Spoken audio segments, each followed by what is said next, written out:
Liturgia de la Palabra. Lunes 9 de noviembre. Dedicación de la Basílica de San Juan de Letrán. Del libro del profeta Ezequiel. En aquellos tiempos, un hombre me llevó a la entrada del templo. Por debajo del umbral manaba agua hacia el oriente, pues el templo miraba hacia el oriente. Y el agua bajaba por el lado derecho del templo, al sur del altar. Luego me hizo salir por el pórtico del norte y dar la vuelta hasta el pórtico que mira hacia el oriente, y el agua corría por el lado derecho. Aquel hombre me dijo: estas aguas van hacia la región oriental, bajarán hasta el Arabá, entrarán en el mar de aguas saladas y lo sanearán. Todo ser viviente que se mueva por donde pasa el torrente vivirá. Habrá peces en abundancia, porque los lugares a donde lleguen estas aguas quedarán saneados, y por doquier que el torrente pase, prosperará la vida. En ambas márgenes del torrente crecerán árboles frutales de toda especie, de follaje perenne e inagotables frutos. Darán frutos nuevos cada mes, porque los riegan las aguas que emanan del santuario. Sus frutos servirán de alimento y sus hojas de medicina. Palabra de Dios. Al salmo respondemos: un río alegra la ciudad de Dios.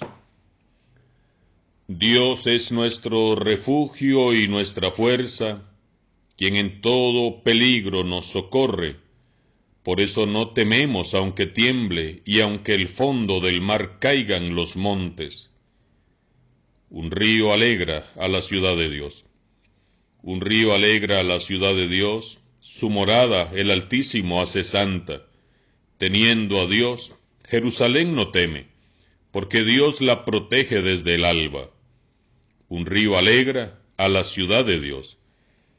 El Dios de los ejércitos nos cuida, y es el Dios de Jacob nuestra defensa. Vengan a ver las cosas sorprendentes que ha hecho el Señor sobre la tierra. Un río alegra la ciudad de Dios. Proclamación del Santo Evangelio de Jesucristo según San Juan. Cuando se acercaba la Pascua de los judíos, Jesús llegó a Jerusalén y encontró en el templo a los vendedores de bueyes, ovejas y palomas, y a los cambistas con sus mesas. Entonces hizo un látigo de cordeles y los echó del templo, con todo y sus ovejas y bueyes. A los cambistas les volcó las mesas y los tiró al suelo las monedas. Y a los que vendían palomas les dijo: quiten todo de aquí, y no conviertan en un mercado la casa de mi Padre. En ese momento sus discípulos se acordaron de lo que estaba escrito: el celo de tu casa me devora. Después intervinieron los judíos para preguntarle: ¿qué señal nos das de que tienes autoridad para actuar así? Jesús les respondió: destruyan este templo y en 3 días lo reconstruiré. Replicaron los judíos: 46 años se ha llevado la construcción del templo, ¿y tú lo vas a levantar en 3 días? Pero él hablaba del templo de su cuerpo. Por eso, cuando resucitó Jesús de entre los muertos, se acordaron sus discípulos de que había dicho aquello y creyeron en la Escritura y en las palabras que Jesús había dicho. Palabra del Señor.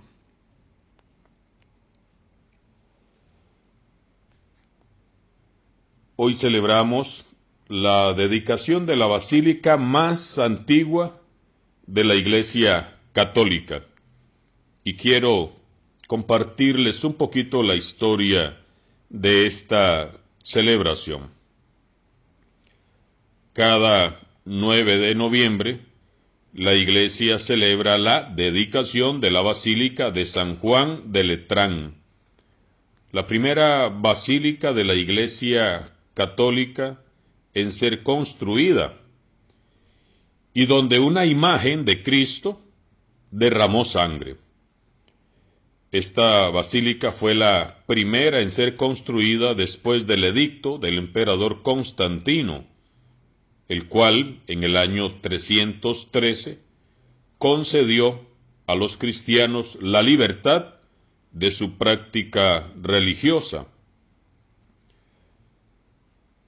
El mismo emperador donó al Papa Melquiades la antigua propiedad de la familia de los Letarani, y allí hizo construir la basílica, el baptisterio y el patriarquio, es decir, la residencia del obispo de Roma, donde vivieron los papas hasta el periodo de los Sabiñones. Fue consagrada por el Papa San Silvestre un 9 de noviembre del año 324.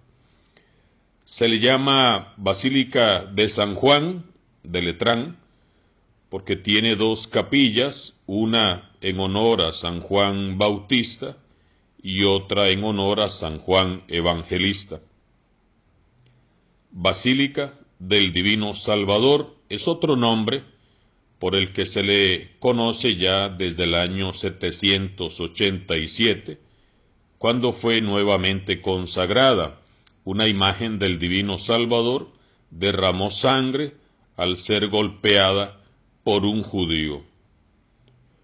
Honrando el edificio sagrado, se quiere expresar amor y veneración a la Iglesia romana, que, como afirma San Ignacio de Antioquía, preside en la caridad a toda la comunión católica, expresó el Papa Benedicto XVI.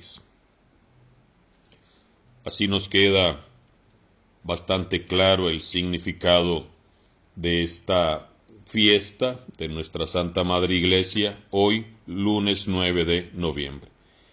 Y para eso la palabra de Dios también nos ayuda a profundizar. Podríamos, hermanos y hermanas, pasar horas y horas meditando el capítulo 47 del libro del profeta Ezequiel, todo su significado, toda su interpretación, también lo que viene a significar lo que haría Jesús ya en el Nuevo Testamento, y nos daría igual horas y horas meditando el capítulo 2 del Evangelio de San Juan, del 13 al 22.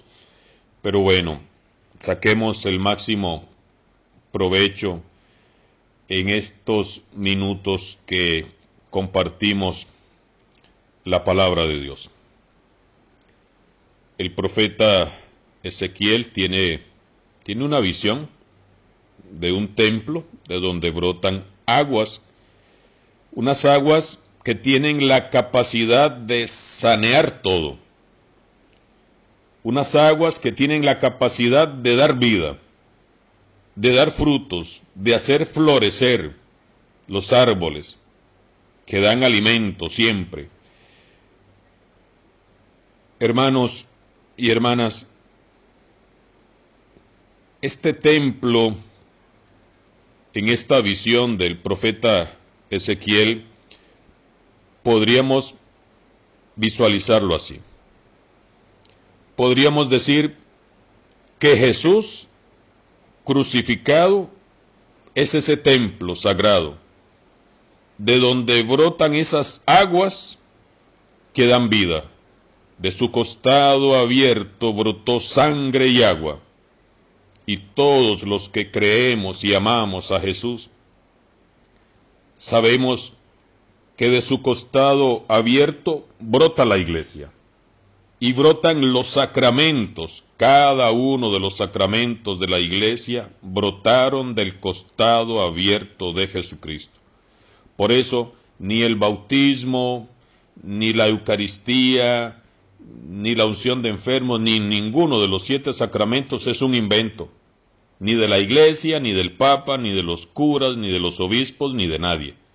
Los sacramentos brotaron del costado abierto de nuestro Señor Jesucristo. Y por eso es que en esta visión del profeta dice que de este templo brotan estas aguas que van hacia la región oriental, y dice que lo sanan todo. Todo ser viviente que se mueva por donde pasa el torrente vivirá. Y es que así es, hermanos y hermanas, nosotros como cristianos, si nos movemos por donde pasa el torrente de la gracia de Dios, vamos a tener vida. Si nos movemos por donde pasa el torrente de los sacramentos, vamos a tener vida. Los lugares a donde lleguen estas aguas quedarán saneados, y por donde quiera que el torrente pase, prosperará la vida. Así es la vida de un cristiano, así debería de ser la vida de un cristiano. Si somos asiduos a la vida sacramental, si somos asiduos a esta vida de la gracia que nos dan los sacramentos, vamos a vivir así. Esa agua que brota del costado de Cristo, esta vida sacramental, nos irán sanando. Conforme vamos participando de los sacramentos, nos vamos a ir sanando interiormente. Por donde pasa este torrente de la gracia de Dios, va a prosperar la vida. Por eso, si participamos de la vida sacramental, claro que va a ir prosperando la vida en tu hogar, en tu vida personal, en tu grupo, en tu movimiento. Pero tenemos que estar ahí dejando que el torrente de la gracia de Dios nos empape, que la vida sacramental, que la vida de la gracia nos llene, nos empape. En ambos márgenes del torrente crecerán árboles frutales de toda especie, de follaje perenne, inagotables frutos. Así es la vida del cristiano, cuando vive intensamente, alimentándose de la vida sacramental, cuando vive bebiendo del costado abierto de Jesucristo, será como un árbol frondoso que va a dar frutos inagotables. Dará frutos nuevos cada mes, porque la riegan las aguas que emanan del santuario. Si nosotros, queridos hermanos y hermanas, frecuentamos la vida sacramental, nos acercamos al costado abierto de nuestro Señor Jesucristo, podremos vivir así, dando frutos constantemente. Esas aguas, esa vida de la gracia sacramental que brota del santuario, del templo donde se viven los sacramentos con amor y fe, nos van a ir renovando, nos van a ir transformando, nos van a ir purificando. Sus frutos servirán de alimento y sus hojas de medicina. Aquí está haciendo referencia clara al árbol de la cruz, ese árbol de la cruz que dio el fruto de la salvación que nos trajo Jesucristo el Señor. Y si nosotros nos acercamos al árbol de la cruz con fe, vamos a recibir esa sanación que necesitamos. Por eso dice, los frutos de ese árbol servirán de medicina, porque Jesús muriendo en la cruz nos trajo la salud, nos trajo la salvación, la sanación. Por eso, hermanos y hermanas, hagamos todo lo posible por beber de los sacramentos, la vida de la gracia. Hagamos todo lo posible para que de ese costado abierto que brota el agua de la salvación, podamos ser nosotros regenerados, renovados, que podamos dar frutos y nosotros nos mantenemos ahí bien sembrados a la orilla del río de los sacramentos, vamos a tener vida, vida nueva, vida eterna, vida de la gracia. Ya me siento como dando el rollo de gracia en cursillos de cristiandad casi, para aquellos cursillistas que conocen del tema. Si nosotros nos mantenemos ahí, aferrados al templo de donde brota la vida sacramental, claro que vamos a tener vida, claro que vamos a ser felices, claro que vamos a dar frutos en abundancia, pero tenemos que estar ahí por donde pasa el torrente de la vida sacramental, de la vida de la iglesia. Si nos vamos alejando, y nos vamos alejando de ese torrente de la gracia de Dios, si nos vamos alejando de ese torrente de vida sacramental, por supuesto que nos vamos a ir secando, que nos vamos a ir muriendo, no van a haber frutos de nada, no vas a tener el fruto de la alegría, no va a haber fruto de la gracia, no va a haber nada, te vas a ir secando espiritualmente. Por eso, sumérgete en el río de los sacramentos, en el río de la gracia de Dios. Bebe constantemente de esa agua que brota del costado de Cristo, para que tengas vida, vida en abundancia. Y si meditamos este capítulo 2 de San Juan, pues también un mensaje con mucha riqueza, y podríamos nosotros interpretar este acto de Jesús, que se pone enojado. Jesús en este texto, en este capítulo 2, lo vemos enojado. En ningún otro texto lo vemos tan enojado, que hasta hace un látigo de cordeles y echó a todo mundo del templo, todos aquellos que habían convertido la casa de Dios en un negocio, en un mercado, y arrasó con todo mundo. Tiró las plata de los cambistas, volaron las palomas y los bueyes y sacó todo aquel chusmerío que estaba ahí haciendo negocios.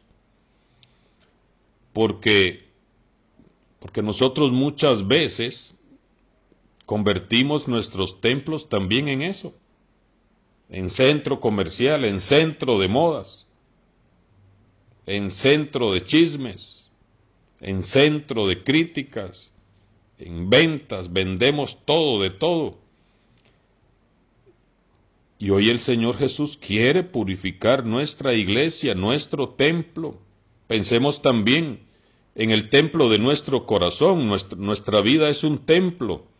Y el Señor hoy quiere con ese látigo echar a todos esos cambistas que están ahí en nuestro corazón, en nuestro templo, los que están cambiando la vida de la gracia por la vida de pecado, los que nos están cambiando la vida de la pureza, de la gracia de Dios, de las buenas costumbres, y nos están cambiando todo eso por vulgaridad, por pornografía, por vicios, por adicciones. Hoy el Señor Jesús quiere echar todos esos cambistas que hay ahí en tu corazón y purificar el templo que eres, y purificar tu vida, tu templo. Por eso hoy dejemos que el Señor Jesús expulse de nuestro templo, saque de nuestro templo, del templo de tu vida, de tu corazón, de tu alma, que expulse todo eso que está haciendo ruido ahí en tu corazón, en tu mente, en tus emociones, todo eso que está cambiando la vida de santidad, de gracia en la que deberíamos de vivir, que cambie todo eso el Señor, que saque todo eso, que purifique nuestro templo, que nos ayude y nos enseñe a vivir en esa gracia, en esa santidad que Él quiere. Él quiere morar en tu templo, Pero primero hay que sacar a todos esos cambistas, a todos esos vendedores que hay ahí metidos, queriéndonos vender y ofrecer de todo, pero cosas que nos hacen daño. Jesús quiere morar en el templo de tu corazón, pero tienes que sacar todo lo que no es de Él. Deja que hoy el Señor arranque, expulse del templo de tu corazón todo lo que no es de Dios.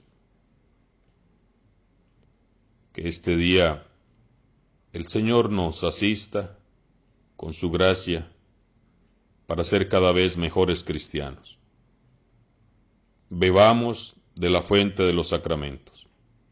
Sumerjámonos en el torrente de la gracia de Dios para poder dar los frutos que el Señor espera. Y oremos, por supuesto, por nuestra Santa Madre, la Iglesia, para que el Señor Jesús la purifique, la santifique y expulse todo lo que no es de Él, todo lo que no le gusta de nuestra Iglesia, para que Él mismo la sane, la purifique, la limpie, y nosotros colaboremos también en tener una Iglesia santa, inmaculada, como Él quiere. Que así sea. Y que la bendición de Dios Todopoderoso, Padre, Hijo y Espíritu Santo, descienda sobre ustedes y les acompañe siempre. Amén.